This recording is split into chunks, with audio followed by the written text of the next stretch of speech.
This video is about the First Opium War. From 1839 to 1842, the United Kingdom and the Chinese Empire were at war. To the background of prehistory. Firstly, a look at the self-conception of the involved nations.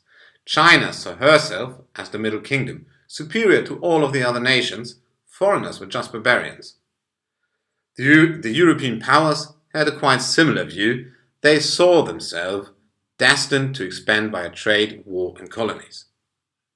The Sino-European trade started in 1557.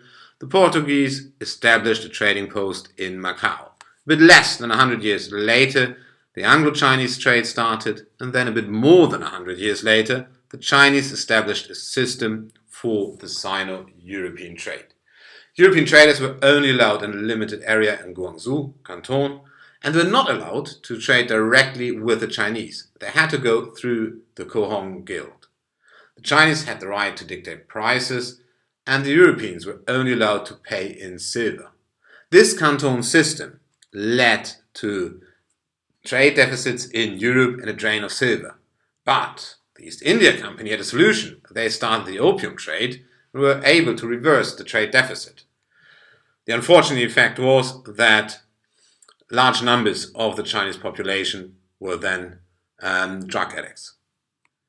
In 1834, the United Kingdom ended the monopoly of the East India Company, and that was a strong statement for free trade.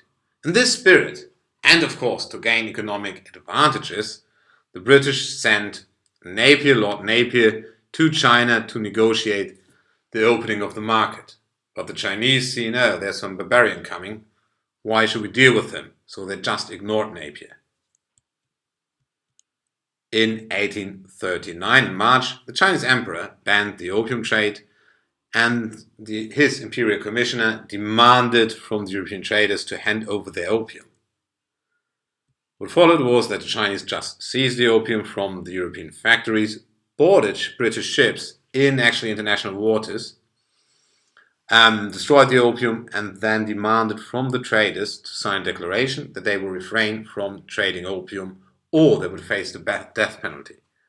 The British superintendent forbade the British traders to sign such a no-opium trade bond. Now the events that led to the military clash. A ship owned by Quakers, who were opposed to the opium trade anyway because of religious reasons, sailed into the Pearl River to resume trade and, of course, signed the no-opium trade bond. That was not in British interest, so the Royal Navy blockaded the mouth of the Pearl River.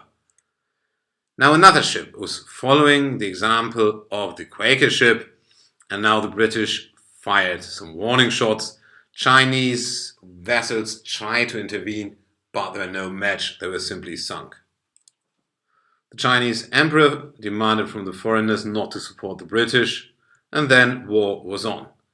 The Royal Navy had reinforcements, and an expeditionary corps was landed in the south of China.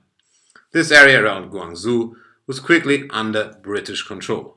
Then the British turned north, won the Battle of Amoy, and was successful at the second large river of China, the Yangtze, and could then take Shanghai. The last major battle was fought at Xinjiang, the British victory. The Chinese had then to sign the Treaty of Nanking, which ended the First Opium War. 5 ports were opened for British trade, and the British did not need to trade through the Cohong Guild anymore. They could trade directly with Chinese. There were diplomatic relations and diplomatic missions in the open cities. Furthermore, China ceded Hong Kong Island to Britain, so here the history of the Crown Colony Hong Kong started. 2 years later, the Chinese signed similar treaties with the United States and France. The Treaty of Nanking was the first of the unequal treaties between China and Western powers. The opium trade was not mentioned in the treaty at all. However, it resumed immediately after the war. Hong Kong, as just mentioned, became a British Crown colony, and China had to open herself to foreign influences.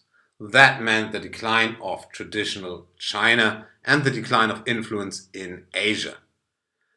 However, this instability into foreign influence also meant China's long way into the modern age. Finally, it should be mentioned that the Opium Wars and the unequal treaties remain in the collective memory of China.